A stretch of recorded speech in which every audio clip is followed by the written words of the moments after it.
உன்னால லட்சம் லட்சமா பணம் கொட்ட தேங்க்ஸ் ரம்யா. தேடி வந்து காசு கொடுப்போம். பேரு ரம்யா லட்சுமி.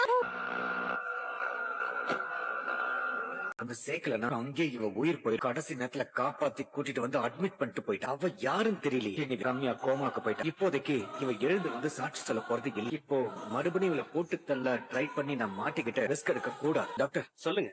நான் கிளம்ப. இது என் சர்க்கிள்ல இருக்கிற எனக்கு அப்பப்ப அப்டேட் பண்ணுங்க. நான் அடிக்கடி வந்து என்னாச்சு தம்பி? என்ன சொன்ன? ஒன்னும் பிரச்சனை இல்ல. நான் டாக்டர் கிட்டே பேசி அதுக்குள்ள ஆக்சிடென்ட் ஆன இடத்துல அதோட சிசிடிவி ஃபுட்டேஜ் கிடைக்குதான்னு நான் பாக்குறேன். அப்படி மட்டும் கிடைச்சது அந்த தினேஷ் அவங்க அப்பாவே தூக்கி உள்ள வச்சிடலாம். நீங்க எதுவும் கவலைப்படாதீங்க.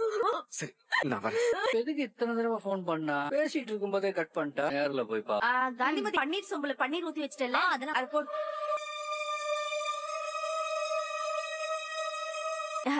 காந்திமதி சீக்கிரம் எல்லா ஏற்பாடும் நடக்கட்டும். நலங்கு வைக்கணும்ல. நல்ல வேலை இப்ப வரைக்கும் அந்த பரம வரல. இதுக்கு அப்புறமும் வராம இருந்தா நல்லா இருக்கும். தான் வந்து நீ மட்டும் சரியான நேரத்துல வந்து ரம்யாவை ஹாஸ்பிட்டல்ல சேர்க்கலன்னா அவ உயிரோடவே இருந்திருக்க மாட்டாமா. நீ குலதெய்வம் மாதிரி.